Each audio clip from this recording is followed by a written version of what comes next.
Hello dear students, कैसे हो? I hope आप सभी स्वस्थ होंगे, मस्त होंगे और जबरदस्त होंगे। मैं आपका अपना आयुष सर आप सभी के लिए एक नई चैप्टर, मतलब है तो some basic concept of chemistry का ही पार्ट, लेकिन हम इसको एक अलग सेक्शन में पढ़ेंगे जिसका नाम है कंसंट्रेशन टर्म। ये बहुत इंपॉर्टेंट है क्योंकि आप जितने भी आगे चल करके चैप्टर्स पढ़ेंगे वहां पर कंसंट्रेशंस का लगातार यूज होगा, और अगर आपको ये कंसंट्रेशंस नहीं समझ में आता है निकालना, तो ये कहीं ना कहीं आपको दिक्कत का सामना करना पड़ सकता है। तो आप पूरे लेक्चर को अंत तक देखिएगा, जरूर आपका कॉन्सेप्ट यहाँ पर क्लियर होता हुआ नजर आएगा। हम यहाँ पर सारे कॉन्सेप्ट को वन बाय वन करके लेंगे। है ये उसी some basic concept of chemistry का ही पार्ट, लेकिन इसको हम लोग अलग से प्लेलिस्ट बनाएंगे, अलग से इन सारे चैप्टर्स को वहां पर मेंशन कर दिया जाएगा। टेलीग्राम ग्रुप जरूर ज्वाइन कर लीजिए। अगर आपने मूल कॉन्सेप्ट का लेक्चर्स नहीं देखा है तो पहले आप उन लेक्चर्स को देखिए, फिर आप यहाँ पर आइए, ताकि आपकी एक कंसिस्टेंसी बनी रहे और आपको हर एक कॉन्सेप्ट समझ में आए कि हम लोग बेसिक से लेके एडवांस तक कैसे चीजों को लेकर के जा रहे हैं। आइए शुरू करते हैं आज का टॉपिक, कंसंट्रेशन टर्म। तो सबसे पहला सवाल तो यही आता है कि what do you mean by concentration term. तो कंसंट्रेशन टर्म बेसिकली क्या बताने का काम करता है? ये किसी भी अमाउंट ऑफ सब्सटेंस के बारे में बताने का प्रयास करता है आपको कि वो कितना प्रेजेंट है with respect to the amount of the solution. किसके रिस्पेक्ट में देखना है हमको? अमाउंट ऑफ सॉल्यूशन के रिस्पेक्ट में। जब आप किसी एक पर्टिकुलर सब्सटेंस के अमाउंट को ऑब्जर्व करते हैं, उसे हम कंसंट्रेशन टर्म कहते हैं।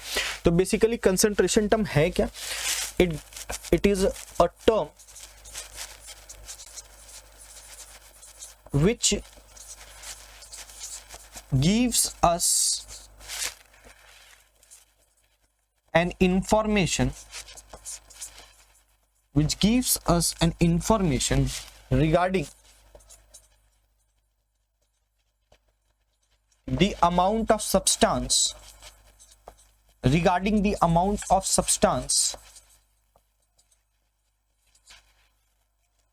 present in the solution with respect to, इसको मैं WRT लिख रहा हूं, with respect to the amount of solution or solvent। अब यहां पर दो टर्म्स क्वाइन हो रही है। एक टर्म क्वाइन हो रहा है कि ये सोल्यूशन क्या है, दूसरा टर्म क्वाइन हो रहा है यहाँ सॉल्वेंट क्या है। तो एक एक करके हम लोग सारी चीजों को देखेंगे। तो सबसे पहला यहां पर जो बात हम लोग करेंगे कि आखिरकार ये सॉल्यूशन होता क्या है, और इस सॉल्यूशन में हम कंसंट्रेशन टर्म कैसे फाइंड आउट करते हैं। बेसिकली ये जितने भी टर्म्स हम लोग पढ़ रहे हैं, ये किसके लिए डिफाइंड है, ये भी आपको पता होना चाहिए। ये सॉल्यूशन टर्म, ये सॉल्यूशन के लिए डिफाइंड है। तो सवाल आता है what do you mean by solution. तो हम लोगों ने जब क्लासिफिकेशन ऑफ मैटर देखा था, तो हमने देखा था कि जो उसका केमिकल क्लासिफिकेशन, एक प्योर सब्सटेंस था, एक इम्प्योर सब्सटेंस था, और इम्प्योर भी दो प्रकार के थे, एक होमोजीनस, एक हेट्रोजीनस मिक्सचर था।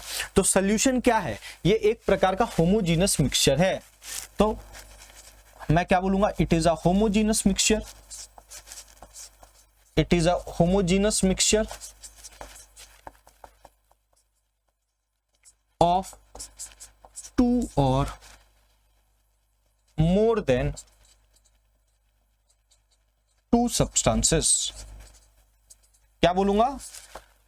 सॉल्यूशन क्या है? तो it is a homogeneous mixture of two और मोर देन टू सब्सटेंसेस। जब दो या दो से अधिक सब्सटेंसेस को आप मिलाते हैं और एक होमोजेनस मिक्सचर बनाते हैं, तो वो जो होमोजेनस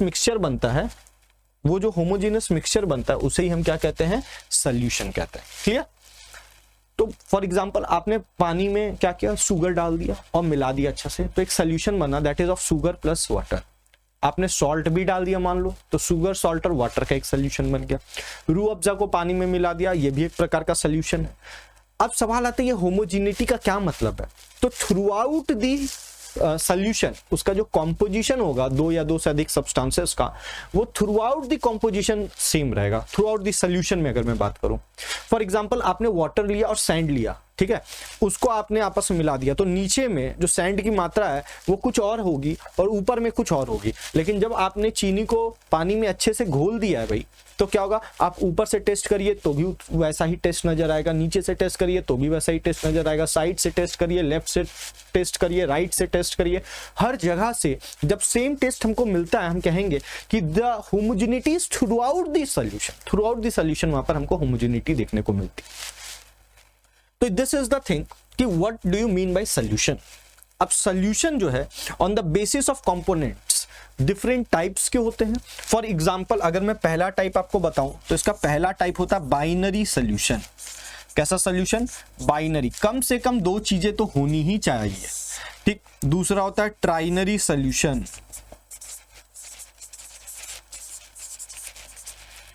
ठीक। तीसरा होता है क्वाटरनरी सोल्यूशन। तो ये डिफरेंट टाइप्स ऑफ सॉल्यूशंस हैं।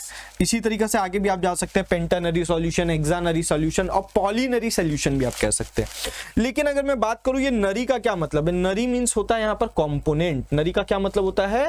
Component. Clear? Bi means two. तो जब कभी भी सॉल्यूशन किसी दो चीजों को मिलाने के बाद बनता है उसे हम बाइनरी सॉल्यूशन कहते हैं।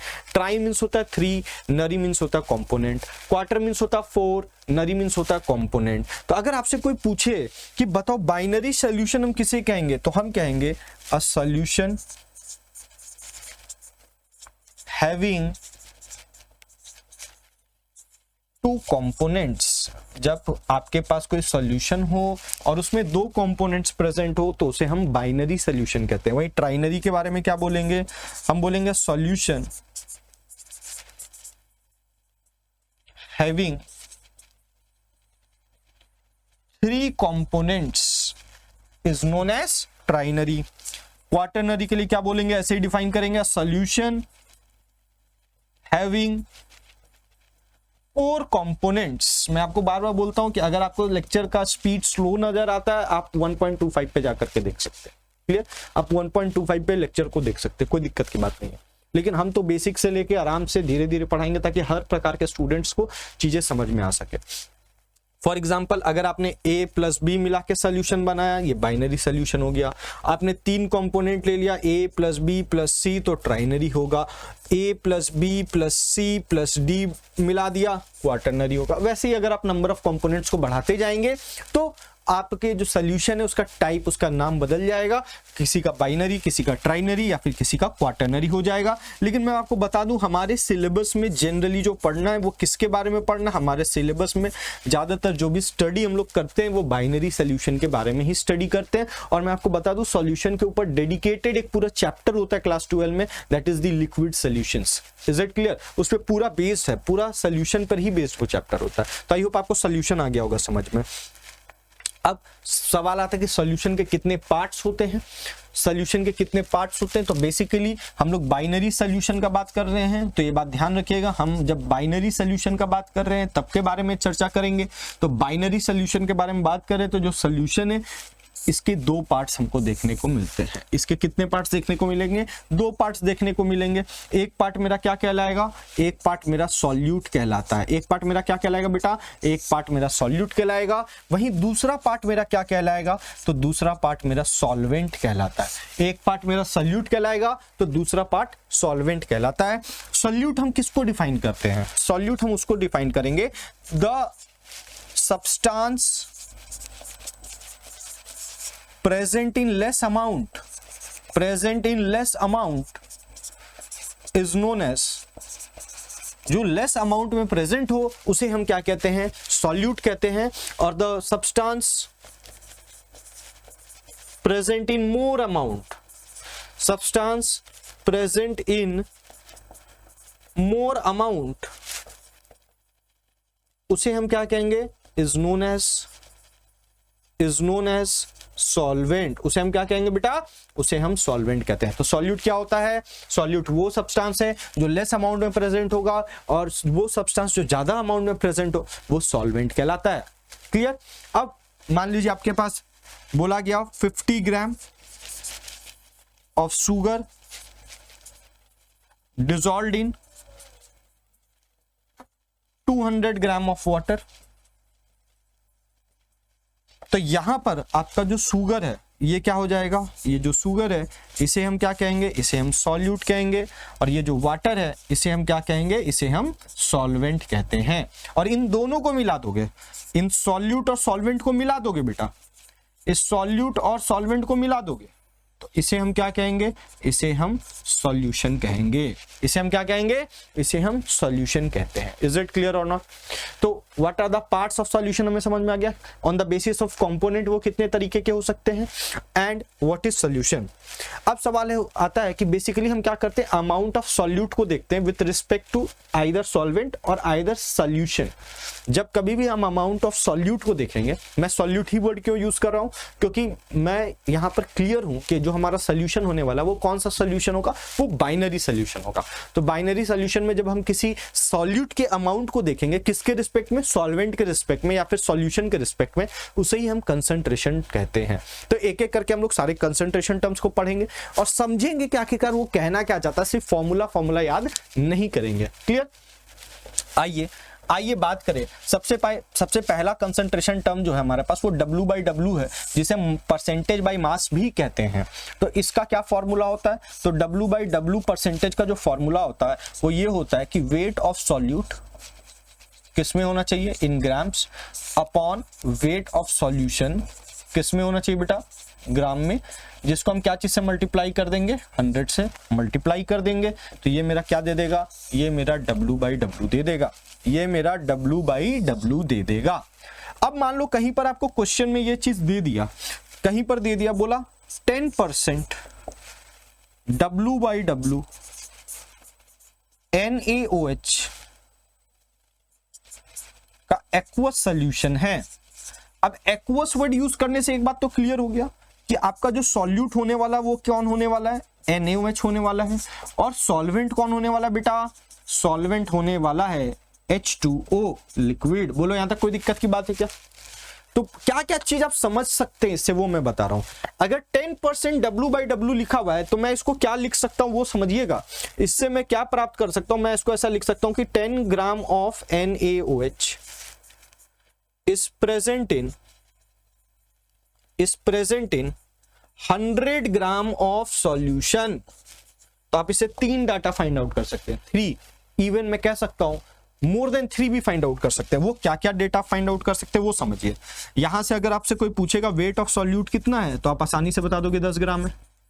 अगर आपसे कोई पूछेगा वेट ऑफ सॉल्यूशन कितना है, आप आसानी से बता दोगे 100 ग्राम है। अगर कोई पूछेगा वेट ऑफ सॉल्वेंट कितना है, वो भी आप आसानी से बता दोगे, क्योंकि सॉल्यूशन में हम लोग को बाइनरी पढ़ना है। सॉल्यूट का पता, सॉल्यूशन का पता, इन दोनों को सब्ट्रैक्ट कर देंगे तो मेरा क्या आ जाएगा, सॉल्वेंट का वेट आ जाएगा, दैट इज 90 ग्राम। अब हमको अगर वेट ऑफ सॉल्यूट पता है तो क्या हम इसका मोल्स ऑफ सॉल्यूट यहां से फाइंड आउट कर सकते हैं क्या? यस। क्या हम यहां से मोल्स ऑफ सॉल्यूशन तो हमको फाइंड आउट करने की जरूरत नहीं है, moles of solution find out करने की जरूरत है, moles of solvent find out कर लो और इन दोनों को ऐड कर दोगे तो मोल्स ऑफ सॉल्यूशन आ ही जाएगा ऑटोमेटिकली, टोटल मोल्स आ जाएगा प्रेजेंट इन द सॉल्यूशन। तो ये हो गया एन सॉल्यूट एन सॉल्वेंट। ये सारे डेटा हम मात्र ये दे देने से पता लगा सकते हैं। ये आपको आना चाहिए, फॉर्मूला भी आना चाहिए और ये कॉन्सेप्ट भी समझ में आना चाहिए कि ये बताना क्या चाहता है हमें। अब अगर हम एक सवाल देखें इस पे, तो find the mass in gram of NaOH present in 5 kg of solution containing 20% W/W। अब यहां पर ध्यान से समझना, आपको क्या दे दिया है, आपको W/W का परसेंटेज दे दिया है। इसको आप क्या लिख दोगे बेटा, weight of solute in grams upon weight of solution in grams into 100। ऊपर ग्राम होगा, नीचे भी ग्राम होगा। कोई पूछा कि इसका यूनिट क्या होगा W/W परसेंटेज का, तो बताना यूनिट लेस होगा भैया। कारण क्या है, ऊपर भी वेट नीचे भी वेट, दोनों का यूनिट भी सेम, तो भैया यूनिट लेस हो जाएगा। अब अगर हम बात करें तो मेरे को क्या निकालना है, मास ऑफ NaOH। ये मेरा सॉल्यूट होने वाला है क्या, यस, ये मेरा सॉल्यूट हो गया। एक्वस बोला है तो सॉल्वेंट आपका क्या हो जाएगा, ऑब्वियसली वाटर हो जाएगा।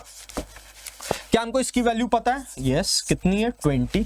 हमको वेट ऑफ सॉल्यूशन इन ग्राम पता है क्या, नहीं। यहां पर कितना दिया हुआ, 5 kg दिया हुआ। देखो यूनिट कन्वर्जन यहीं पर हेल्प करेगा आपको। तो आप इसको क्या लिख सकते हो बेटा, 5000।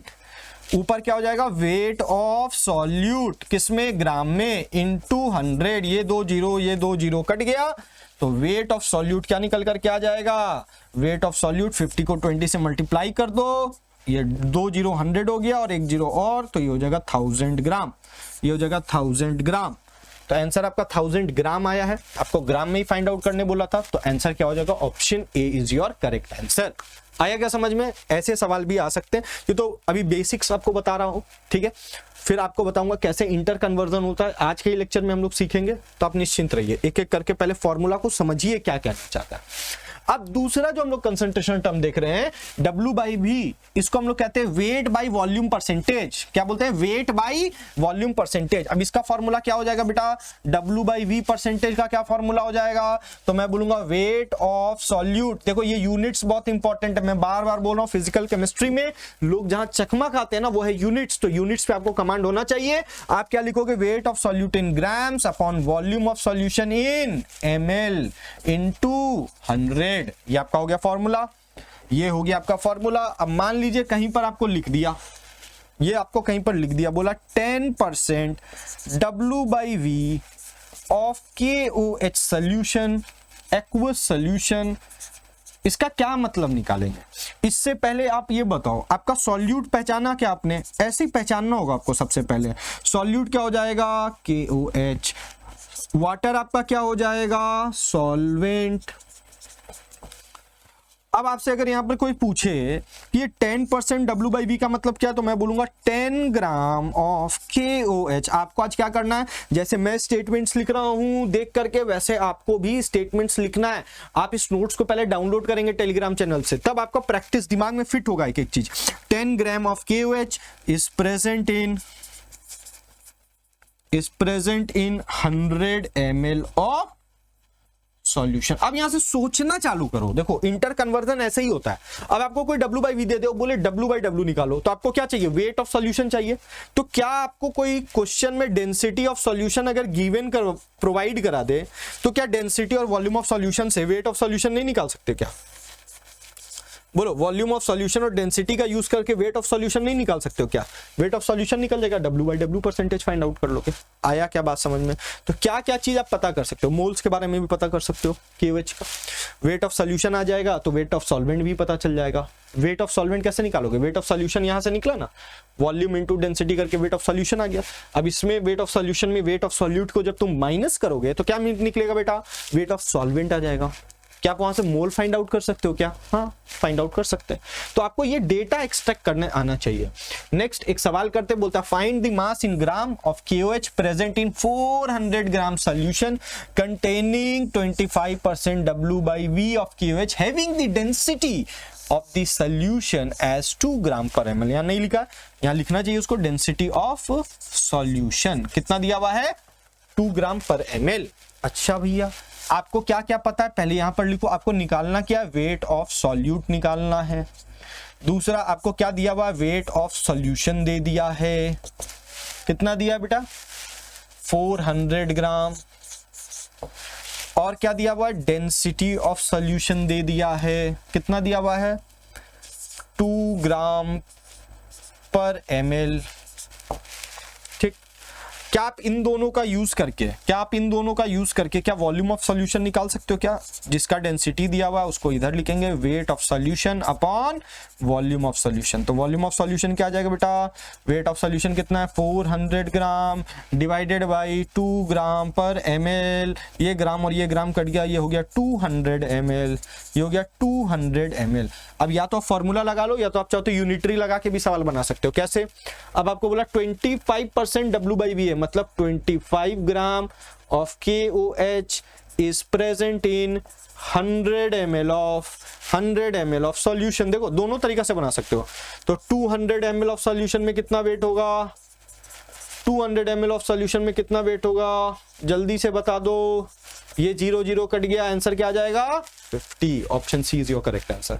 Option C is your correct answer. अब आप बोल रहे नहीं भाई हम तो क्या करेंगे, फॉर्मूला ही लगाएंगे। तो फॉर्मूला लगा लो, 25% weight of solution, weight of solute आपको पता नहीं, यही निकालना है, divided by volume of solution कितना हो जाएगा? 200 ml इंटू 100। ये और ये कट गया, आंसर आ जाएगा वेट ऑफ सॉल्यूट क्या हो जाएगा? 25 इंटू 2, 25 इंटू 2 50, 25 इंटू 2 50 ग्राम्स निकल के आ जाएगा, तब भी आंसर आ जाएगा। Is it clear? तो आप दोनों तरीका से बना सकते हो। अगर आपको कॉन्सेप्ट ये समझ में आता है स्टेटमेंट वाला, तो आप यूनिटरी भी लगा के आंसर निकाल सकते हो। Is it clear? चलिए आगे बढ़ते हैं। Next, volume by volume. Volume by volume percentage का क्या मतलब है? वॉल्यूम बाई वॉल्यूम परसेंटेज का पहले फॉर्मूला देख लेते हैं। बोलता है वॉल्यूम ऑफ सॉल्यूट किस में होना चाहिए, ml में, और वॉल्यूम ऑफ सॉल्यूशन किस में होना चाहिए, ml में, और इनटू क्या कर देंगे 100, इनटू क्या कर देंगे बेटा 100। ये आपका क्या निकल के आ गया फॉर्मूला, ये आपका क्या निकल कर के आ गया फॉर्मूला। अब अगर आपसे कोई पूछे कि मान लो मैंने लिख दिया 10% O2 इस, या आप यहां लिख लो 10% V/V of O2 is present in air, और आप ये एज्यूम करके चलो, यहां पर मैं लिख भी दे रहा हूं O2 प्लस N2 का ही ये एयर का मिक्सचर। आप बोलेंगे सर एयर में तो बहुत सारे गैसेस होता है, मैं बोल दिया हूं कि आपको ये एज्यूम करके चलना है। इसका क्या मतलब आप निकालोगे, इसका मतलब आप ये निकालोगे कि 10 ml of O2 is present in 100 ml of air. तो अगर आपसे कोई पूछेगा what is the volume of O2 तो भी आप बता दोगे 10 ml है। अगर आपसे कोई पूछेगा वॉल्यूम ऑफ नाइट्रोजन तो भी आप बता दोगे 90 ml है। क्या आपको गैसेस का वॉल्यूम पता हो और सेम प्रेशर और टेम्परेचर पे वो नापे गए हो, यहाँ लिख दिया जाए 1 atm 273, तो क्या आप मोल्स फाइंड आउट कर सकते हो क्या? यस, यहाँ से आप मोल्स के बारे में भी जानकारी निकाल सकते हो। Is it clear? एक बात और बता दूं, जनरली ये जो कंसंट्रेशन टर्म है ये बेसिकली यूज किया जाता है for gaseous solution, for gaseous solution, जहां पर कंपोनेंट्स कैसे होंगे, सारे के सारे गैसेस के फॉर्म में होंगे, वहां पर हम इस कॉन्सेप्ट को लगाना प्रेफर करते हैं। Is it clear? आगे बढ़े। Next, strength. स्ट्रेंथ बेसिकली क्या है, इसकी यूनिट से ही पता चल रहा होगा, ग्राम पर लीटर। तो क्या इसका बोलेंगे स्ट्रेंथ का क्या फॉर्मूला हो जाएगा, स्ट्रेंथ का क्या फॉर्मूला हो जाएगा, मैं बोलूंगा वेट ऑफ सॉल्यूट किस में होना चाहिए, ग्राम में, वॉल्यूम ऑफ सॉल्यूशन किस में होना चाहिए, लीटर में। Is it clear? Is it clear और नॉट? ठीक, तो अगर कहीं पर लिख करके दे दे 2 ग्राम पर लीटर, देख के समझ जाना ये कौन सा कंसंट्रेशन टर्म को बता रहा है, ये स्ट्रेंथ के बारे में बता रहा है। 2 ग्राम पर लीटर, इसका क्या मतलब है, इसका मतलब मान लो 2 gram per litre of KOH aqueous solution. तो पहले तो ये बता दो मुझे सॉल्यूट कौन है बेटा, ये मेरा क्या हो गया सॉल्यूट हो गया, और वाटर मेरा क्या हो गया सॉल्वेंट हो गया। इन दोनों को मिला देंगे तो क्या बन जाएगा सॉल्यूशन बन जाएगा। इससे क्या पता चल रहा है, तो मैं बोलूंगा 2 ग्राम of KOH is present in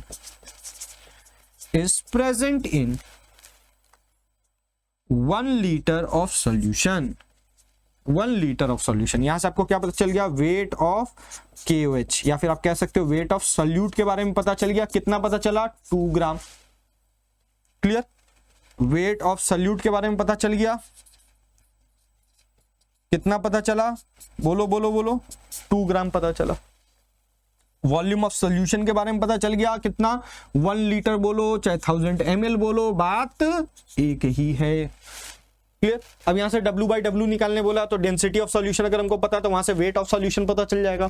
weight of solution पता है, वेट ऑफ सॉल्यूट पता है, तो W/W निकाल सकते हैं। यहां अगर कोई बोल दिया W/V परसेंटेज निकालने के लिए तो वेट ऑफ सॉल्यूट पता है, वॉल्यूम ऑफ सॉल्यूशन पता है, इन ml भी पता है, इनटू 100 कर देंगे W/V निकल जाएगा। तो इस तरीके से आप इंटर कन्वर्ट कर सकते हो किसी भी कंसंट्रेशन टर्म को। Is it clear? चलिए आगे एक सवाल बनाते हैं फटाक देने से एक सवाल बोलता है how many grams of CH3OH is required to produce 200 ml of 100 gram per litre of CH3OH aqueous. तो पहले यहां पर बताओ मुझे, यहां पर एक कहानी बताओ, क्या तुमको पता है सॉल्यूट कौन है? यस, कौन है बेटा CH3OH, ये आपका सॉल्यूट है। यहां सॉल्वेंट कौन है, क्या आपको पता है बेटा? यस पता है, कौन है? H2O है। अब आपको क्या दे दिया गया है 100 ग्राम पर लीटर, इसको क्या लिख देंगे वेट ऑफ सॉल्यूट किसमें ग्राम में अपॉन वॉल्यूम ऑफ सॉल्यूशन किसमें होना चाहिए लीटर में। अब बोलेंगे सर मेरे पास तो ml में दिया हुआ है, तो आपको पता है 1 लीटर बराबर 1000 ml, तो 200 ml बराबर कितना लीटर्स, तो 200 अपॉन 1000 लीटर्स, ये और ये कट जाएगा, आंसर क्या आ जाएगा 1/5 लीटर्स। तो अब जब यहां पुट करोगे फॉर्मूला में तो आप 1/5 लीटर्स पुट करोगे। क्लियर? तो आप क्या लिख दोगे 100 gram per litre, weight of solute तो हमको फाइंड आउट करना है, सॉल्यूट की जगह पे CH3OH भी लिख सकते हैं। वॉल्यूम ऑफ सॉल्यूशन कितना हो जाएगा 1/5 लीटर। इसको उधर ले जाएंगे उठा करके तो 100 इंटू 1/5 ग्राम्स, ये मेरा क्या आ जाएगा वेट ऑफ CH3OH। ये और ये काट दो, आंसर आ जाएगा 20। आंसर क्या हो जाएगा B, that is 20 gram. Answer क्या हो जाएगा B, that is 20 gram. Is it clear? This is question number 3। अब आगे बढ़ते हैं PPM। आगे बढ़ते हैं PPM, इसको हम क्या कहते हैं बेटा? पार्ट्स पर मिलियन। ये भी एक प्रकार का W/W ही है, लेकिन इसको दिखाने का तरीका अलग है। जैसे परसेंटेज था तो इंटू 100 कर रहे थे, and we know that 1 million में कितना होता है 10⁶। 1 मिलियन में कितना होता है 10⁶। तो इसका फॉर्मूला क्या हो जाएगा? तो PPM का फॉर्मूला क्या हो जाएगा? आप क्या लिखोगे? Weight of solute in grams upon weight of solution in grams into 10⁶। ये इसका फॉर्मूला हो गया। लेकिन अगर कहीं पर लिखा हुआ आपको दे दे, कहीं आपको लिखा हुआ दे दे, बोले 2 ppm of CaF2 aqueous solution, इसका क्या मतलब निकालोगे? इसका मतलब क्या निकालोगे? जल्दी से बताना। इसका मतलब निकालोगे बेटा 2 grams of CaF2 is present in 10⁶ gram of solution. 10⁶ gram of solution. अब इसमें एक और बड़ा मजेदार पॉइंट निकल करके आता है। आपको क्या पता चला? वेट ऑफ सॉल्यूट पता चल गया, दैट इज CaF2 का वेट पता चल गया। कितना है बेटा? 2 ग्राम। और क्या पता चला? वेट ऑफ सॉल्यूशन के बारे में पता चला। कितना है बेटा? 10⁶ ग्राम। क्या यहां तक क्लियर है? अब आपको अगर मैं बोलूं कि क्या मैं वेट ऑफ सॉल्यूशन को ऐसा लिख सकता हूं क्या? Weight of solute plus weight of solvent बराबर 10⁶ ग्राम। क्या मैं ऐसा लिख सकता हूं? वेट ऑफ सॉल्वेंट बराबर 10⁶ ग्राम माइनस 2 ग्राम। क्यों? क्योंकि वेट ऑफ सॉल्यूट कितना है? 2 ग्राम। तो आप देख रहे हो कि इसके सामने ये क्या है? नेग्लिजिबल। तो मैं ऐसा भी प्रिटेंड कर सकता हूं, मैं ऐसा भी प्रिटेंड कर सकता हूं कि वेट ऑफ सॉल्यूशन जो होगा वो लगभग बराबर होगा वेट ऑफ सॉल्वेंट के। लेकिन केस कौन सा होना चाहिए? केस कौन सा होना चाहिए? PPM का केस होना चाहिए। केस कौन सा होना चाहिए? PPM का केस होना चाहिए। आगे बढ़ते हैं सवाल की ओर। ये आपका सवाल है, बोलता है 1000 gram of aqueous solution of CaCO3 contains 10 gram of calcium carbonate। तो कंसंट्रेशन ऑफ द सॉल्यूशन बताना है इन PPM। तो PPM में कैसे निकालोगे? मैंने क्या बोला? Weight of solute in grams upon weight of solution in grams into 10⁶। Into 10⁶। अब वेट ऑफ सॉल्यूट कितना दिया हुआ बेटा? 10 ग्राम। वेट ऑफ सॉल्यूशन कितना दिया हुआ है? 10⁻³ ग्राम इंटू 10⁶। ये और ये कट गया, ये भी 3 आ जाएगा। आंसर क्या आ जाएगा? 10⁴ ppm। 10⁴ ppm। तो 10⁴ मतलब 10,000 ppm। ऑप्शन कौन सा सही हो जाएगा? Option D is your correct answer. अब यहाँ इंपॉर्टेंट पॉइंट क्या है निकल करके आता है कि सर क्या हम इसको यूनिटरी मेथड से कर सकते थे? कर सकते थे, कोई दिक्कत नहीं था। लेकिन मेरे को जब सारा चीजें पता हो, मैं फॉर्मूला में पुट करके आंसर ला सकता हूं। Is it clear? चलिए आगे बढ़ाते हैं। नेक्स्ट है PPB। ये PPM टाइप का ही है, PPM टाइप का ही है, बस यहां पर क्या आ गया? बिलियन। तो 10⁶ की जगह पे 10⁹ आ जाएगा। तो मैं PPB के लिए क्या फॉर्मूला लिख सकता हूं? जल्दी से बताना। Weight of solute in grams upon weight of solution in grams into 10⁹ into 10⁹। अच्छा, कहीं पर अगर ऐसा लिखा हुआ मिल जाए आपको 2 ppb, इसका क्या मतलब है? 2 ppb of KOH aqueous solution. तो इसका क्या मतलब निकल करके आएगा? मैं बोलूंगा it means that 2 gram of KOH is present in 10⁹ grams of solution। 10⁹ grams of solution। Is it clear? ठीक। अगेन यहां पर भी वो एक कॉन्सिक्वेंसेस निकल करके आता है कि जो वेट ऑफ सॉल्वेंट है वो लगभग वेट ऑफ सॉल्यूशन के बराबर होगा। जो वेट ऑफ सॉल्वेंट है वो लगभग वेट ऑफ सॉल्यूशन के बराबर होगा। तो this is the concept of PPB. आगे बढ़ते हैं नेक्स्ट सवाल की ओर, नेक्स्ट कॉन्सेप्ट की ओर, मोलैरिटी। अब बोलेंगे सर उस पर सवाल क्यों नहीं कराए, सिमिलर टाइप का ही होगा, बस 10⁶ की जगह 10⁹ हो जाएगा और कुछ नहीं। वेरी इंपॉर्टेंट, मोलैरिटी इस कंसंट्रेशन टर्म का केमिस्ट्री में बहुत जबरदस्त यूज आपको देखने को मिलता है। तो अगर आपसे कोई पूछे कि what do you mean by molarity, तो मोलैरिटी का क्या फॉर्मूला हो जाएगा, moles of solute upon volume of solution in litres. ये ध्यान रखना होगा, ये ध्यान रखना होगा। तो इसको हम लोग कैसे रिप्रेजेंट करते हैं, फॉर एग्जांपल कहीं पर लिखा हुआ 2m of KOH aqueous solution, 2m of KOH aqueous solution, क्या निकल कर क्या आएगा, क्या निकल कर क्या आएगा, जल्दी से बताना इसका क्या मतलब। मैं बोलूंगा इसका मतलब 2 मोल्स ऑफ KOH। KOH क्यों, क्योंकि KOH मेरा क्या है, सॉल्यूट है, और एक्वस है, इसका मतलब वाटर मेरा क्या है, सॉल्वेंट है, और इन दोनों को मिला दो तो क्या बन जाएगा, सॉल्यूशन बन जाएगा। क्या बन जाएगा, सॉल्यूशन बन जाएगा। मैं क्या बोलूंगा, 2 moles of KOH is present in 1 litre of solution. क्या बोलूंगा, 2 moles of KOH is present in 1 litre of solution. इसका मतलब ये निकल करके आएगा, कहीं पर भी 2m लिखा हुआ, इसका क्या मतलब है, समझ में आया। तो अगर आपको मोल्स पता है तो क्या आप यहां से वेट ऑफ KOH निकाल सकते हैं क्या, यस, वेट ऑफ KOH भी आप यहां से फाइंड आउट कर सकते हैं, क्योंकि मोल्स को जब मैं इसके मॉलिक्यूलर मास से मल्टीप्लाई करूंगा तो मेरा क्या निकल करके आएगा, वेट निकल करके आएगा। अब वॉल्यूम ऑफ सॉल्यूशन पता है और डेंसिटी ऑफ सॉल्यूशन दे दे तो क्या हम यहाँ से वेट ऑफ सॉल्यूशन निकाल सकते हैं क्या, निकाल सकते हैं। क्या हम यहाँ से वेट ऑफ सॉल्वेंट निकाल सकते हैं क्या, निकाल सकते हैं।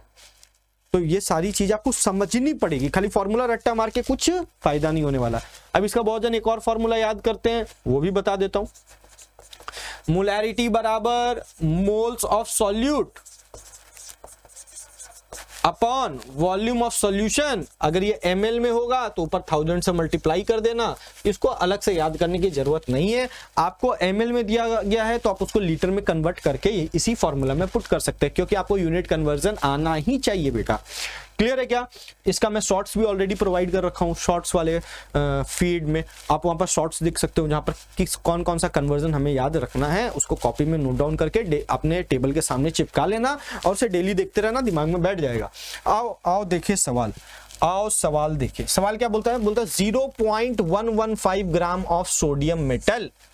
ठीक, तो सोडियम मेटल मेरा क्या हो गया, सॉल्यूट हो गया, is dissolved in 500 ml solution in distilled water। ये मेरा क्या हो गया, सॉल्वेंट हो गया। मेरे को क्या बोला, calculate the molarity of the solution. अब जो कि ये सॉलिड है ना, तो सॉलिड का जब जैसे आप चीनी को पानी में मिलाते हो तो ऐसा नहीं है कि चीनी को पानी मिलाने के बाद जो वॉल्यूम ऑफ वाटर था अब वॉल्यूम ऑफ सॉल्यूशन के आ जाने से बहुत ज्यादा चेंजेस आ गया। तो इस तरीके से मैं ये मान के चलूंगा यहाँ पर कि जो वॉल्यूम ऑफ सॉल्वेंट है वही मेरा वॉल्यूम ऑफ सॉल्यूशन की तरह बिहेव करेगा। क्लियर है क्या। यहाँ वॉल्यूम ऑफ जो सॉल्यूशन है वो वॉल्यूम ऑफ सॉल्वेंट की तरह बिहेव करता है। एग्जांपल आपको समझा ही दिया कि शुगर को आप पानी में डाल दो, ऐसा नहीं है कि उसका वॉल्यूम बढ़ जाएगा बहुत ज्यादा, तो ना के बराबर बढ़ता है या बढ़ता ही नहीं है, क्योंकि वो उसके जो फ्री एम्प्टी स्पेस होता है ना वहां पर जाकर के सॉल्यूट बैठ जाता है। अब अगर मैं यहाँ पर बात करूं आपसे कोई बोल दे मोल्स ऑफ सोडियम बता दो, तो आप क्या बोलोगे, weight of sodium in gram upon atomic weight of sodium. तो वेट ऑफ सोडियम क्या हो जाएगा, 0.115 अपॉन एटॉमिक वेट कितना हो जाएगा, 23। इसको नीचे ले आओ, ये हो गया 10⁻3, ये और ये कट गया, आंसर क्या आ जाएगा 5 × 10⁻³ मोल्स। क्या आपका मोल्स ऑफ सॉल्यूट निकल के आ गया क्या, यस। वॉल्यूम ऑफ सॉल्यूशन आप क्या कंसीडर करोगे, 500 ml। क्या मैं इसको लीटर में कन्वर्ट कर सकता हूं, 500 ml अपॉन 1000 कर दोगे, ये लीटर में कन्वर्ट हो जाएगा और आंसर क्या आ जाएगा, ½ लीटर। कोई दिक्कत है क्या, कोई दिक्कत है क्या, नहीं। अब यहां पर अगर हमको यहाँ पर कोई बोले कि बताना भाई मोलैरिटी क्या है, तो मोलैरिटी बराबर क्या होता है, moles of solute. Moles of solute कितना है, 5 × 10⁻³ अपॉन वॉल्यूम ऑफ सॉल्यूशन कितना है, हाफ लीटर।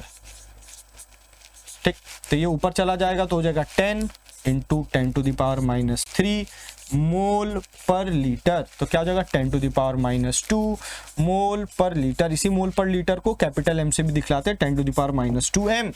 आंसर कौन सा सही है, option B is your correct answer. यहां से अगर आपसे कोई पूछे कि मोलैरिटी का यूनिट क्या है,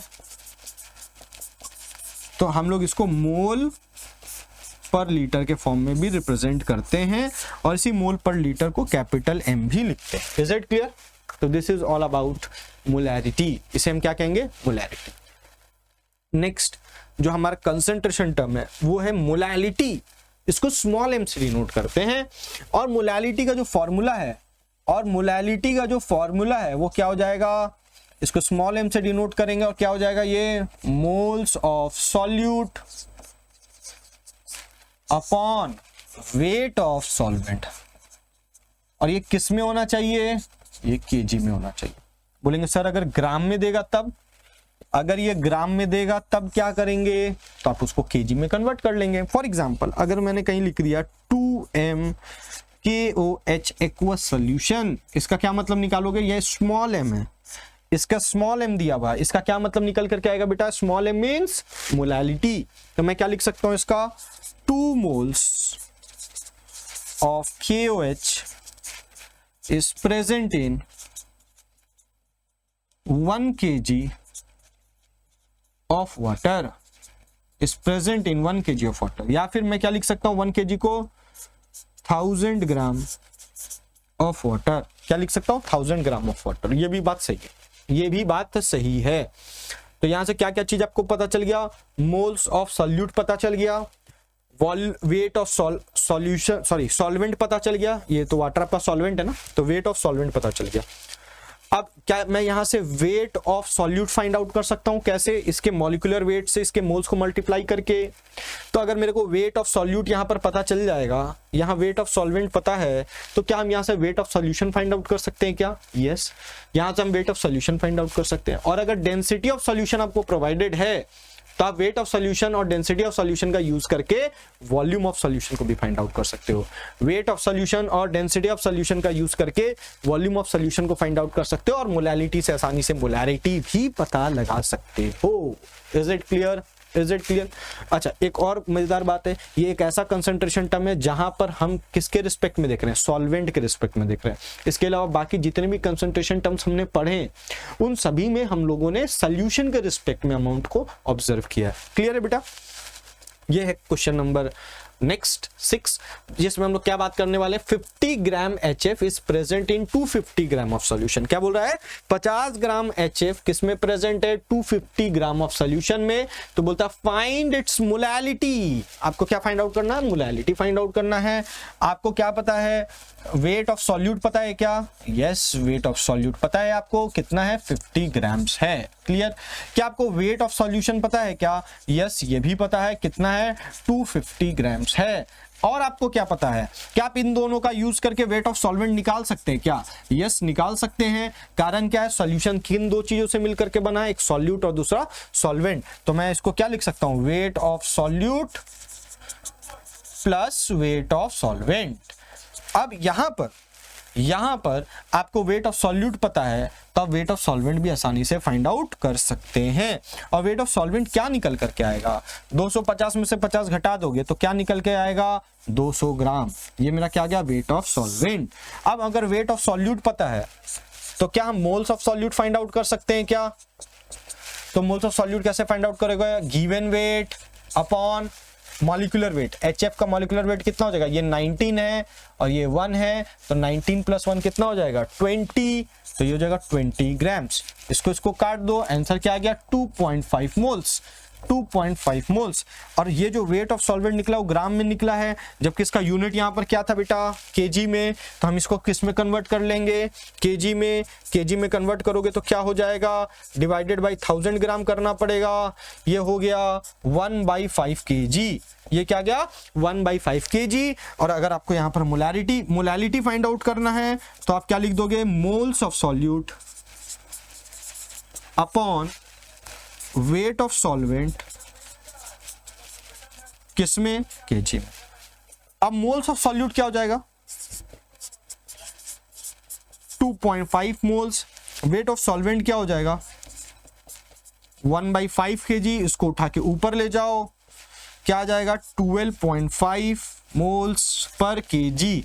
या फिर हम इसी को क्या लिख सकते हैं, 12.5 स्मॉल m। ये स्मॉल m मतलब मोल्स पर केजी। तो अगर आपसे कोई पूछेगा कि what is the unit of molality, तो आप क्या बताओगे, इसका यूनिट क्या हो जाएगा, मोल्स पर केजी।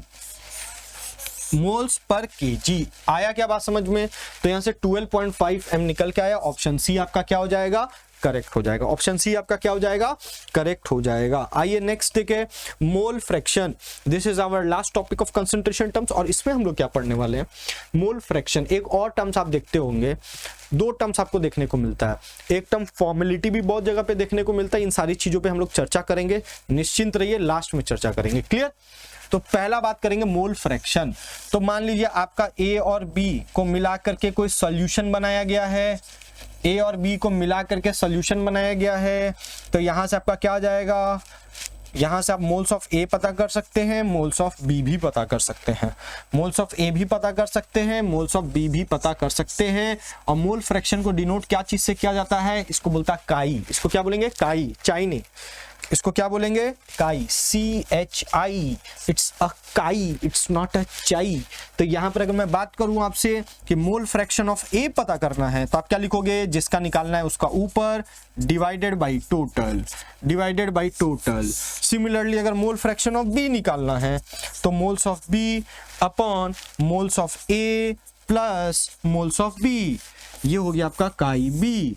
और कभी भी इन दोनों मोल फ्रैक्शन का अगर आप सम निकालोगे तो आपका क्या आ जाएगा, काई ए प्लस काई बी बराबर 1। क्या आएगा निकल के, काई ए प्लस काई बी बराबर 1। ये हो गया मोल फ्रैक्शन। तो डिफाइन कैसे कर सकते हो, जब कभी भी आप किसी एक कंपोनेंट के मोल्स को with respect to the moles, total moles of the solution देखोगे, उसे ही हम मोल फ्रैक्शन कहते हैं, उसे ही हम मोल फ्रैक्शन कहते हैं। अगर आप इसका यूनिट पूछोगे, मैं क्या बताऊंगा, यूनिटलेस है। किसी भी फ्रैक्शंस का, जितने भी आप फ्रैक्शन निकालो उन सबका सम करोगे वो हमेशा 1 के बराबर होगा। तो किसी एक का मोल फ्रैक्शन निकाल लोगे तो 1 से माइनस करोगे तो दूसरे का भी निकल जाएगा। फिर किसी के मन में अगर सर तीसरा कंपोनेंट होता तो, ऐसे तो सिलेबस में बाइनरी ही है, लेकिन फॉर मान लो कोई पूछ ही ले तीसरा कंपोनेंट, तो जिसका निकालना है वो NC हो जाता। जहां पर तुमने टोटल Na प्लस NB लिखा है, हर जगह पे Na plus NB plus NC हो जाता, और कुछ नहीं। Is it clear. आइए इससे भी रिलेटेड एक सवाल बनाया जाए, इससे भी रिलेटेड एक सवाल बनाया जाए। बोलता क्या है, the mole fraction of CH3OH का whole thrice, this is the formula of glycerine in a solution of 36 gram of water and 46 gram of glycerine.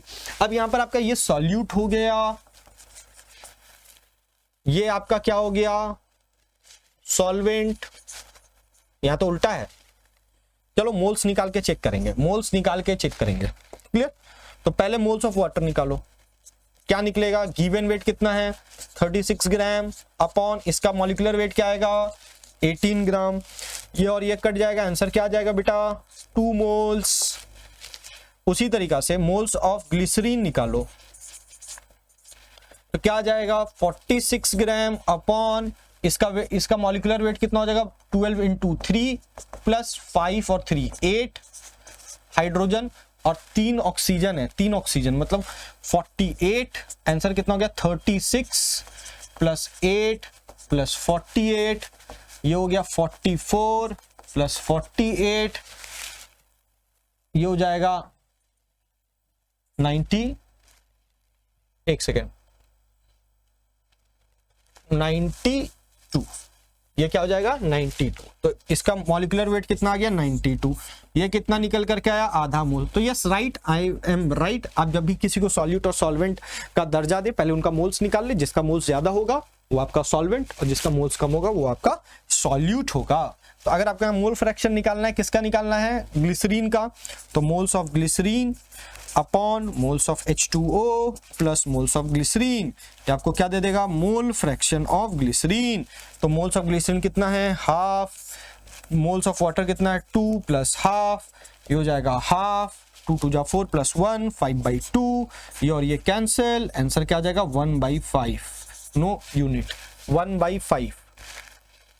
Solve करो 0.2, आंसर सी इज करेक्ट। अब इसे में मोल फ्रैक्शन ऑफ वाटर पूछता, मैं 0.2 को 1 से minus करता, आंसर 0.8 बता देता। Is it clear? ये था क्वेश्चन नंबर 7। क्वेश्चन नंबर 8 का बात करें, क्या बोला 86 ग्राम ऑफ K2SO4 जिसका मोलर मास आपको दे दिया है। तो यहां से आप क्या फाइंड आउट कर सकते हो, मोल्स ऑफ K2SO4 कितना, given weight upon molecular weight 174 ग्राम, आंसर क्या आ जाएगा half mole. is dissolved in enough water to make a 250 ml of solution, volume of solution दे दिया, कितना दे दिया 250 ml। इसको लीटर में बदलोगे तो 1/4 लीटर हो जाएगा, 1000 से डिवाइड दोगे तो। क्लियर? बोला calculate the sum of the concentration of K plus SO4 2 minus ion. तो K प्लस का कंसंट्रेशन कितना हो जाएगा, तो आपको क्या लिखना पड़ेगा moles of K plus upon volume of solution. तो दोनों के लिए सेम ही रहेगा क्योंकि उसी वाटर के 250 ml में इसको डिसॉल्व किया गया है। तो वॉल्यूम ऑफ सॉल्यूशन कितना लिखोगे 1/4 लीटर। तो मोल्स ऑफ K प्लस क्या लिखोगे, अगर मोल्स ऑफ K2SO4 हाफ है तो इसका ट्वाइस होगा पोटेशियम का। इस तरीके के सवाल हम लोग मोल कॉन्सेप्ट में किए हैं। तो मोल्स ऑफ K प्लस क्या हो जाएगा बेटा 2 × हाफ मोल, आंसर क्या आ जाएगा 1 मोल अपॉन 1/4 लीटर, आंसर क्या आ गया 4 मोल पर लीटर, या इसको हम 4 m भी लिख सकते हैं। जब भी आप एक बात याद रखिएगा, ऐसा स्क्वायर ब्रैकेट का बॉक्स आपको नजर आएगा तो उसे हम मोलैरिटी कहते हैं, उसे हम मोलैरिटी कहते हैं। Is it clear? उसी तरीका से अगर आपको SO4 2 माइनस आयन कल पता करना है तो इसका मोल्स कितना होगा, जितना K2SO4, क्योंकि ये यहां पर एक ही क्वांटिटी में है, तो K2SO4 का कितना है हाफ अपॉन 1/4, ये और ये कट गया, आंसर क्या आ जाएगा 2m। अब इन दोनों का हमको सम बताना है, तो K plus concentration plus SO4 2 minus ion का कंसेंट्रेशन बराबर क्या हो जाएगा 4 + 2, आंसर हो जाएगा 6। तो which option is the correct, option A is your correct answer, option A is your correct answer. Clear? Question number 9 बड़ा इंटरेस्टिंग है, ये बस मैं आपको तरीका बताऊंगा, घर पे खुद से इसको सॉल्व करना है, खुद से आंसर फाइंड आउट करना है, ये आपका होमवर्क रहेगा। कोई बहुत डिफिकल्ट चीज नहीं, ये इंटर कन्वर्जन पर है सवाल। बहुत जन क्या करते हैं इंटर कन्वर्जन में मोलैरिटी का अलग रिलेशन याद करते हैं, ऐसे यार 9 टर्म्स है, कितना रिलेशन याद कर पाओगे। आपको बेसिक फंडा समझ में आना चाहिए। आपने जितने भी फॉर्मूलाज पढ़े उन सारे फॉर्मूलाज में यही 5-6 चीजों का यूज है। क्या? एक है मोल्स ऑफ सॉल्यूट, दूसरा है मोल्स ऑफ सॉल्वेंट, तीसरा है टोटल मोल, इन दोनों को जोड़ दो, फिर क्या है वेट ऑफ सॉल्यूट, फिर क्या है वेट ऑफ सॉल्वेंट, फिर क्या है वेट ऑफ सॉल्यूशन, यही आपको नजर आ रहा होगा। दूसरा वॉल्यूम ऑफ सॉल्यूशन का जबरदस्त यूज है, ना हमको वॉल्यूम ऑफ सॉल्वेंट कहीं नजर आ रहा है ना वॉल्यूम ऑफ सॉल्यूट, बोलेंगे V/V में आ रहा है, तो V/V का क्वेश्चन बहुत रेयर देखने को मिलता है। अदरवाइज यही 5-7 चीज है जो आपको पता होना चाहिए, यही 5-7 चीज है जो आपको पता होना चाहिए। बाकी आप सब फॉर्मूला में पुट करते जाओ, आंसर फाइंड आउट करते जाओ, ठीक है। यूनिट्स आपको अच्छा से आना चाहिए, यूनिट कन्वर्जन, बाकी और कुछ नहीं है। तो आपको सवाल में क्या दिया 120 ग्राम NaOH, तो आपको क्या पता चल गया वेट ऑफ NaOH। अब बोला इन mixed with H2O to produce 500 ml of solution, तो वॉल्यूम ऑफ सॉल्यूशन भी पता चल गया ½ लीटर है, और हम बोल सकते हैं 500 ml है, ठीक।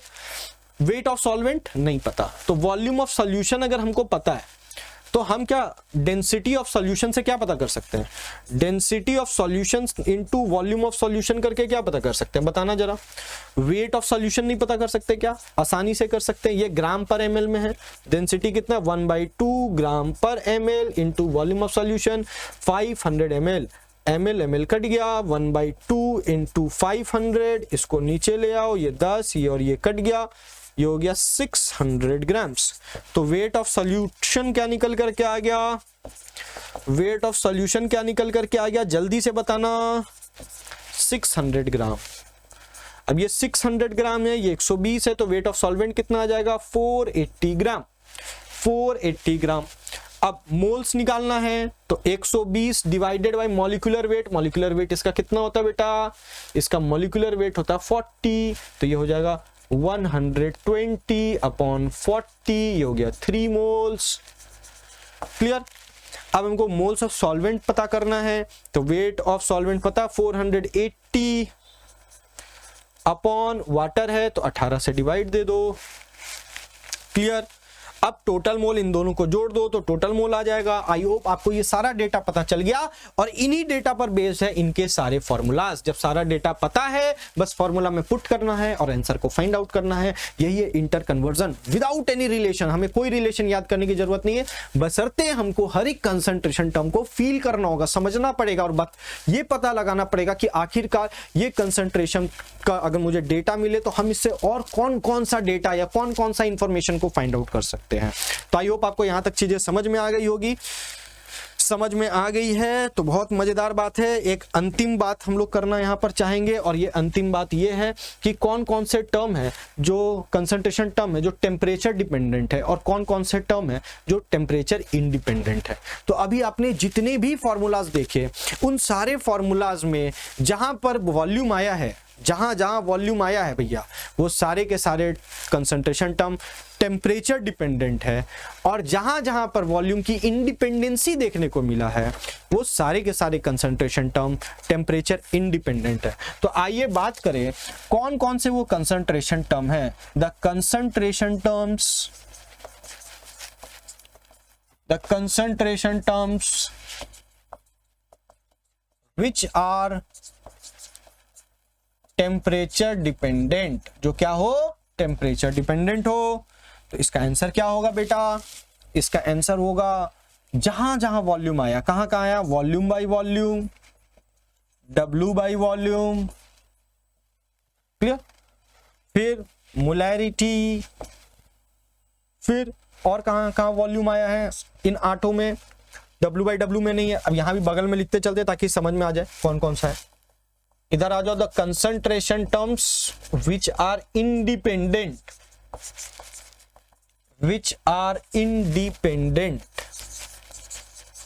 कौन कौन से वो कंसंट्रेशन टर्म है। तो शुरुआत से लिखते हैं W बाई W परसेंटेज, ठीक। फिर अगर मैं बात करूं आपसे ppm, फिर बात करूं ppb, फिर बात करूं मोलैलिटी, फिर बात करूं मोल फ्रैक्शन, तो 3 2 5 और इधर 3 8, एक और बच रहा है स्ट्रेंथ, वो इस तरफ आएगा क्योंकि इसका यूनिट याद होगा आपको ग्राम पर लीटर। तो ये वैसे कंसंट्रेशन टर्म है जो टेम्परेचर डिपेंडेंट है और ये वैसे कंसंट्रेशन टर्म है जो टेम्परेचर इंडिपेंडेंट है। इस पे भी सवाल बहुत बार देखने को मिलता है। क्लियर। अब इंपॉर्टेंट पॉइंट क्या है कि यहां पर दो टर्म्स आपको कभी कभार देखने को मिलेगी, इसको परेशान नहीं होना। फॉर्मेलिटी क्या होता है, तो फॉर्मेलिटी में बता दूं मोलैरिटी की तरह ही फाइंड आउट करना होता है। जब आप मोलैरिटी किसी आयनिक कंपाउंड का फाइंड आउट करते हो, जैसे NaCl, KCl, आयनिक कंपाउंड का फाइंड आउट करते हो, उस मोलैरिटी को ही हम फॉर्मेलिटी कहते हैं। और दूसरा जहां भी ये टर्म नजर आए नॉर्मेलिटी, अभी आप उस पर सवाल नहीं सॉल्व करिएगा क्योंकि नॉर्मेलिटी को समझने के लिए इक्विवेलेंट समझना पड़ेगा, इक्विवेलेंट को समझने के लिए एन फैक्टर समझना पड़ेगा और एन फैक्टर को समझने के लिए रिडॉक्स समझना पड़ेगा। तो जब हम लोग रिडॉक्स पढ़ेंगे वहां पर हम लोग नॉर्मेलिटी के बारे में पूरा डेप्थ में समझेंगे कि कैसे फाइंड आउट करते हैं, इक्विवेलेंट्स कैसे फाइंड आउट करते हैं, एन फैक्टर कैसे फाइंड आउट करते हैं। मैं किसी भी तरीके से यहाँ पर आधा अधूरा आपको नहीं पढ़ाना चाह रहा हूँ। Is it clear. तो नॉर्मेलिटी के कहीं सवाल आ जाए छोड़ देना अभी फिलहाल के लिए, इक्विवेलेंट क्या आ जाए छोड़ देना। जब हम लोग रिडॉक्स पढ़ लेंगे फिर आराम से धड़ल्ले से बनाना, जितने सवाल आपको बनाने होंगे बनाते रहिएगा। Is it clear. तो आई होप आपको आज का सेशन समझ में आया होगा। समझ में आया है तो जरूर वीडियो को लाइक करें, अपने दोस्तों के बीच में जरूर से ज्यादा हो सके उतना शेयर करिए। और इंपॉर्टेंट बात यह है कि अपने आप को स्वस्थ रखना है पूरे 7 महीना, तभी आप जाकर के एक सिंसियर तरीके से तैयारी कर पाएंगे। तो मैं आपसे यही विनती करूंगा, अपने आप को स्वस्थ रखे, मस्त रखे और जबरदस्त रखे। धन्यवाद, मिलते हैं आपसे नेक्स्ट वीडियो में कंसंट्रेशन टर्म के साथ।